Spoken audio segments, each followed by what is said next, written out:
Local news కు సంబంధించి ఈరోజు ప్రధానాంశాలు.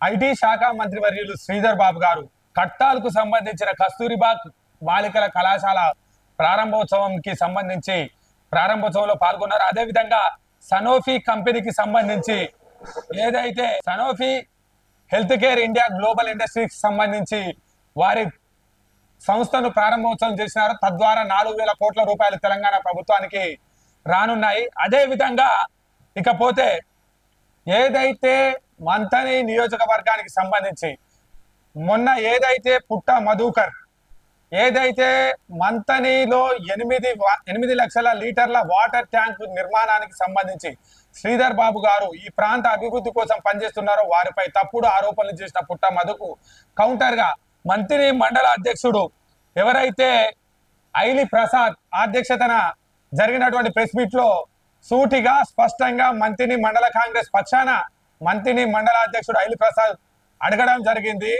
మీ వద్ద మీరు చేసే తప్పుడు ఆరోపణలకు మీరు నిజాలు నిరూపించకపోతే వచ్చి క్షమాపణ చెప్పాలని, చిన్న చిన్న చిల్లర ఆరోపణలతోటి, చిన్న చిన్న సంబంధం లేని ఇష్యూస్ తోటి, వ్యక్తిగత కారణాలతోటి పెద్ద స్థాయిలో ఉన్నటువంటి మా నాయకునిపై తప్పుడు ఆలోచనలు మానుకోవాలని వారు హితవు పలకడం జరిగింది. తప్పుడు ఆలోచనలు మీకుంటాయి తప్ప ఈ ప్రాంత అభివృద్ధి కోసమే శ్రీధర్ బాబు గారు పనిచేస్తా ఉన్నారు, ఈ ప్రాంత అభివృద్ధిని కాంక్షిస్తున్నారు, మీలాగా తప్పుడు తడకలతోటి పనిచేయడం లేదని చెప్పి వారు హెచ్చరించడం జరిగింది. వారితో పాటుగా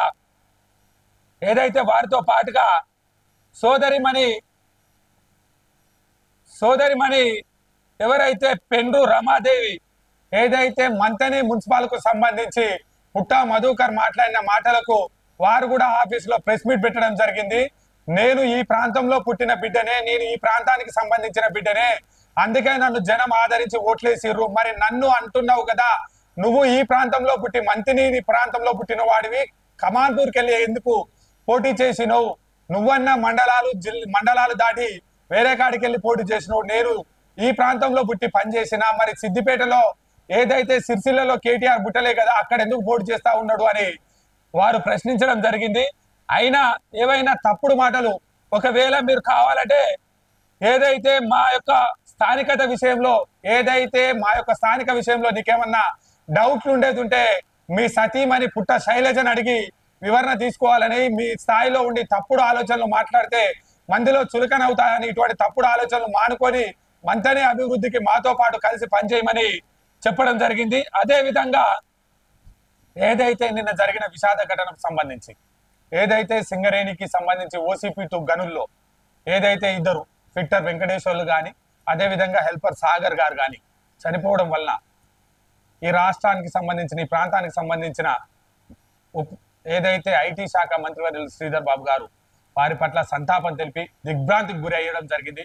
మిగతా వారికి మెరుగైన వైద్యం అందించాలని, అదేవిధంగా వారి కుటుంబాలను ఆదుకుంటామని, అందుకు సంబంధించిన విధి విధానాలను పూర్తి స్థాయిలో పరిశీలన చేస్తామని, ఆ ప్రమాదానికి సంబంధించిన దానిపై బాధ్యులపై కఠిన చర్యలు తీసుకుంటామని సింగరేణి సిఎండి గారితో మాట్లాడడం జరిగింది.